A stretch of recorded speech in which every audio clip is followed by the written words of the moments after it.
Hey guys, this is Justin. Hello and welcome to another video. Today we're continuing what has turned out to be one of the more popular new series on the channel, and that is me dunking and bullying on ships within the Star Wars universe. Today will be slightly different because instead of bringing my own poor ships, which I usually have some issue with, I will instead be talking about your submissions. Now, if you didn't get a chance to give a ship for this episode, well, there's two things you can do. First of all, drop a like. If this video does well, I'll be certain to make another. And two, make sure you follow me over on Twitter because that's where I take submissions for videos like this. Anyway, before we continue, today's video is sponsored by my friends over at Vite Ramen. Once again, I asked, hey, do you guys want to sponsor a video where I'm being kind of rude and perhaps insulting the opinions of my fans? And they said, sure. For those who don't know, Vite Ramen is a small American business that makes probably the best ramen around. It's also very healthy, and that's what makes it so great. It's a delicious, fast alternative to eating out, and it's also a company that you can feel really good about supporting because they do the right thing, they support creators like me,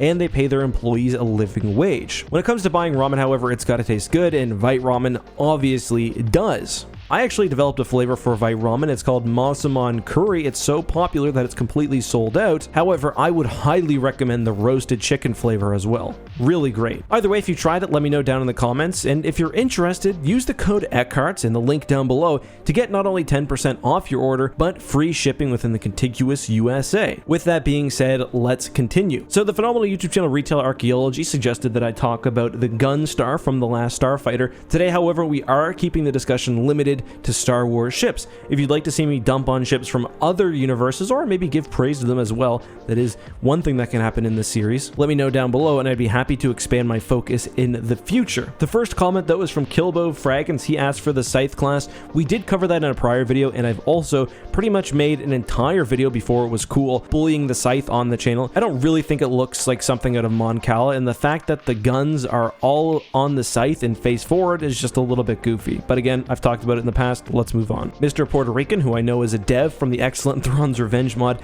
gave me a very weird one, the Dragon Heavy Cruiser. I had legitimately never heard of this ship, and it apparently only appears in a 1993 article called The Galaxy Dragon and Crew from Dragon Magazine. This was an RPG magazine, and it did sometimes release Star Wars content which was unlicensed, so the Galaxy Dragon has the very embarrassing status of being not only non-canon within two continuities, but also unlicensed. It also does that thing that Star Wars ships sometimes do where they paint themselves black to try to be stealthy in space, despite the fact that everything uses sensors and that Star Wars ships are always shooting blasters at each other anyway. Beyond that though, I guess it's fine. It doesn't really look particularly Imperial, but whatever. These two next comments, which I've lumped together, ask for both the Venator and the X-Wing, and I don't think these ships are overrated. I think the X-Wing is one of the most iconic craft in cinema for one reason. The only thing I'd say about it is that the front of it definitely looks like a dick. The Venator, on the other hand, is just cool. Sometimes it looks a little goofy if the proportion on the towers isn't quite right, but I really like the idea of the double bridge, and some ships,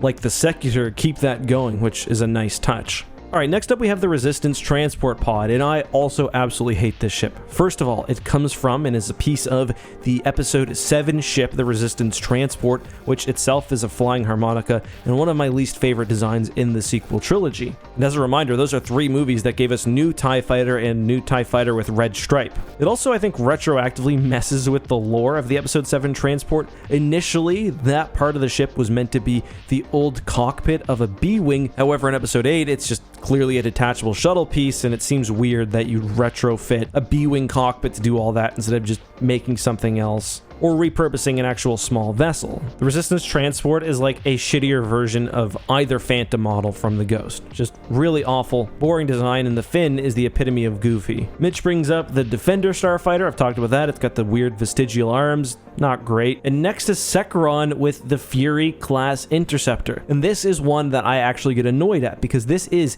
a very cool TIE interceptor design, but it's not a TIE interceptor. This is a Fury class interceptor. One of the Old Republic's greatest weaknesses is the fact that it couldn't be bothered designing its own things. The Republic Trooper looks exactly like clone troopers, and I mean, I should be thankful for that because it's given me content to cover in videos, which have ended up doing very well. The Fury class is just bad. It's the worst example of this. Obviously, there should be some design similarities between evil guy ships, especially if you take the argument, oh, Palpatine based some of the ships off what old Sith vessels looked like, or based the design language off that. But you see how good of a job George Lucas did showing the early versions of original trilogy ships in the prequels. Then you get this, like 4,000 years earlier. It's just lazy. All right, so next up is Slave 2, and this is going to be a controversial one because I am one of the few people that actually likes Slave 2. I know it's stupid. I know it's completely weird and angular, but I like it because it captures the same feeling that Slave 1 did for me when I first saw that ship.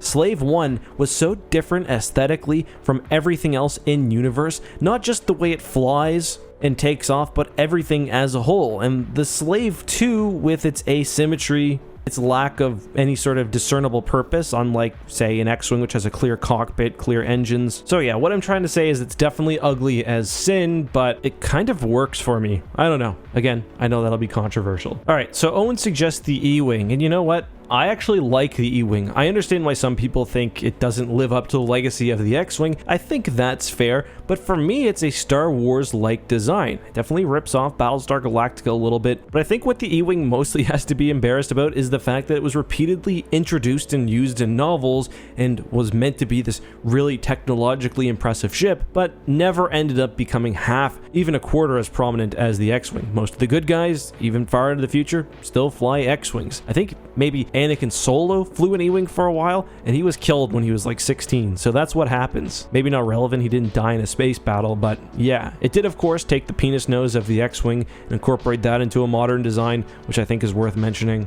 But yeah, I don't have a problem with this ship, but if I were the Ewing, I would probably be embarrassed. Let's jump right into another controversial one. The Harewor. For me, one of the most overrated ships based on appearance in Star Wars. I like the central hangar, that's cool, but the whole ship has a sort of stubby appearance, which in my mind is sort of antithetical to what I like in a Star Destroyer. I think it's also the lack of a clear bridge. Like, I know where it is, obviously, and I do like how it has those big turbo laser banks on either side of the superstructure. That's really neat, but I think everything above that just doesn't quite work, nor do the wings that some variants have. Same with the Victory Star Destroyer, just not great. The ship also doesn't look very good in-game, in the Old Republic that is, and I gotta say, this isn't one that I hate, I just don't think it's as good as everyone says from an aesthetic standpoint. There are some versions which look a little sleeker, which I like, but I don't think it's nearly as interesting as, say, the Sith Interdictor. Ian Thessian mentioned the TIE Reaper, and I gotta say, I got nothing bad to say about the ship. It's one of my favorite new designs in Star Wars canon. Absolutely great. I agree, right up there with the TIE Defender. Almost a perfect design. It's way better than the TIE Echelon, which you can see at Galaxy's Edge. That's basically a first-order dropship. They tried to put wings on it for some reason and act like we wouldn't notice. The proportions on that ship just also make no sense. Obviously, it's not in scale at the park, but like, look at the depth of the landing ramp and then also the cockpit. Like, how do you get there? How does anyone sit there? I never liked it. Plus, the First Order 3-winged shuttle is way cooler. I want to talk about the TIE Lancet now, because how would this be a bullying video if I didn't bring up one weird experimental TIE fighter? This ship screams, I was made for an Empire at War expansion, and I was so shitty that nobody ever used me afterwards. And yeah, that's the case. I love the fact that it looks like a sad dude with a big nose. The Empire really never nailed down air vehicles until something like the TIE Striker, and I think this is no exception. All right, a couple more, and I'm going to talk about Rockman JJ, who says the Victory class. Shut the fuck up, it's just a slightly smaller Star Destroyer. Yeah, I mean, that's totally true. The Victory, again, I don't mind the design of, but it's just hilarious to me how, despite being probably the most prominent AU-only ship in Star Wars, it's never made its way onto the large or small screen. The ship, I think, is older than I am, and it just gets no play, and again, that is embarrassing for it. Another thing that's funny is that they took away one of the Victory's big features in Legends, which was the fact that it could land in atmosphere. But I agree with the argument. I like the Imperial design a lot, so it's hard to really say I don't like the Victory, but it's totally unimaginative, and it could have been something pretty cool. Chris brings up, to end things off, the TIE Dagger, and yeah, there are some major issues with this. It's just so lazy. It's like they took a TIE fighter, didn't know what to do, so removed a side of the wing. But I think the biggest sin is that E.C. Henry created a cooler version where the wings actually rotate to allow landing. They should have done that. I don't know if they copied a ship. There's definitely some discussion about that. I do like the whole red theme the Sith Eternal uses, but it's just kind of an uninspired design overall, which is of course true of the Zeiston. My idea for a Sith fleet at the end of episode 9 would have been just a fleet of strange vessels which looked like they were dragged out of hell. Jet black, going off at bizarre angles and weird shapes, just a pure personification of evil, representing that this is not just a battle against Palpatine again, but a full final battle against good and evil. Instead, we got pointy TIE fighters and guns on Star Destroyers. But that's all for today, guys. If we can get this video to 100,000 views, I will do an even longer bullying video. I will put the tweet up for submissions like a day in advance and cover as many as I can, but that's up to you. If you guys enjoy this laid-back style where I'm talking to you about things that are goofy in Star Wars, let me know, and of course, let me know if you'd like me to venture off into other universes as well. Till next time, be safe, have a good one, and may the Force be with you.